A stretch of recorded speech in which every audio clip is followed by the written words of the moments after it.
नमस्कार, स्वागत है आप सभी का प्रातः दर्पण न्यूज में। मैं हूं आपके साथ अनीशा। खबरों की शुरुआत करेंगे खास खबर से। झारखंड को ऑपरेटिव बैंक पर फर्जीवाड़ा करने का आरोप लगा है, जिसकी शाखा एमओसीपी में स्थित है।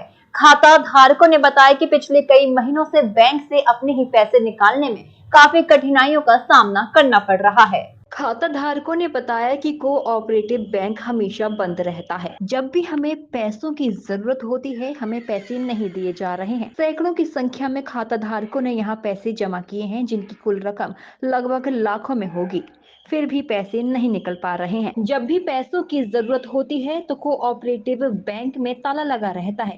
पहले के मैनेजर चले गए हैं, नए मैनेजर कभी कभी आते हैं। जब उनसे पैसे के बारे में बात की जाती है तो वह बताते हैं कि अभी निकालना संभव नहीं है, जिससे खाता धारकों के अंदर डर समा गया है कि कहीं उनके पैसे डूब नहीं जाएं। कोऑपरेटिव बैंक के खाता धारक कुलदीप साव ने बताया कि पहले मैनेजर प्रदीप चौधरी के कार्यकाल में हम लोगों ने खाता खुलवाया था, उसी में पैसा जमा कर रहे थे। अब जब पैसे निकालने की बात हो रही है तो पता चला है कि वह मैनेजर अब नहीं है, उसकी जगह कोई दूसरा मैनेजर आ गया है। इसी प्रकार का आरोप खगेन मोदक और खाता धारक शेषनाथ राय ने लगाया। उनका भी कहना है कि अगर उनके पैसे नहीं मिलते हैं तो आगे वह इसके लिए कानूनी लड़ाई लड़ेंगे। 70 से 80 लाख का घोटाला है।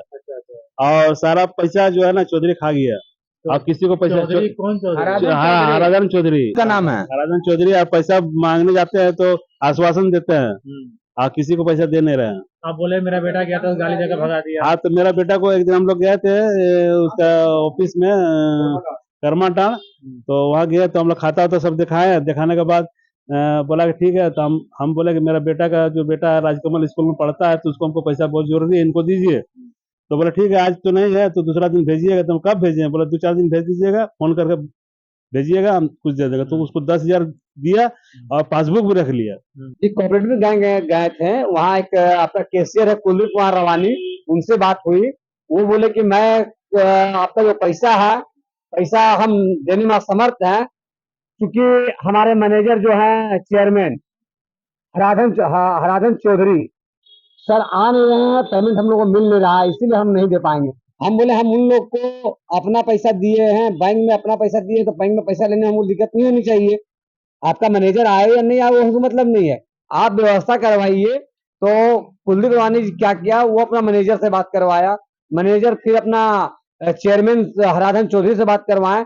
हराधन चौधरी कहा कि हम आपको 2 दिन के अंदर मैं आता हूँ, लेकिन पिछला बार भी नहीं आया, इस बार भी हम लोग को 2 दिन टाइम दिया है कि छठ के 2 दिन बाद मैं एकदम आता हूँ और सारा लोगों का पेमेंट करूँ, लेकिन मुझे उम्मीद और आशा नहीं है कि पेमेंट करेगा। मामला हम लोग को डेली कलेक्शन वाला पैसा था। कोऑपरेटिव बैंक है एक तरफ से एक एजेंट तुषार सिन्हा था, वो पैसा कलेक्शन करता था। हम लोग को पैसा पूछ जाने के बाद सब स्टम्प पेपर पर सब लेकर करके उसके बाद भी पैसा नहीं मिला, वो भाग गया। हम लोग बैंक में गए तो बैंक वाले बोले कि हम नहीं जानते उसके बारे में, आप उसका पासबुक लाइए। तो पासबुक हमको देगा तब ना, हम लोग पास उसका रसीद है। अब आज हम लोग सब जुटे थे तो उसका चेयरमैन बोलता है कि हम निकाल दिए थे। निकाल दिए तो चढ़ा कैसे? किसको निकाल दिए? अपने एजेंट को। अच्छा, जो पैसा कलेक्शन करता था। हाँ, तुषार सिन्हा को निकाल दिए हैं। अच्छा, आप लोग पता था निकाल दिए? ना, हम लोग को कोई नोटिस ही नहीं दिया, कोई बताया नहीं, तो कैसे निकाल देगा? तो डेली आते रहा पैसा? डेली आया, पैसा लिया, दे दिया, लेके जाता था। अच्छा, कब निकाल दिए? बोलते हैं कि हम 2 साल पहले ही निकाल दिया, जून 2023 तक कलेक्शन किया है। धनबाद झारखंड से सिंधु कुमार की रिपोर्ट।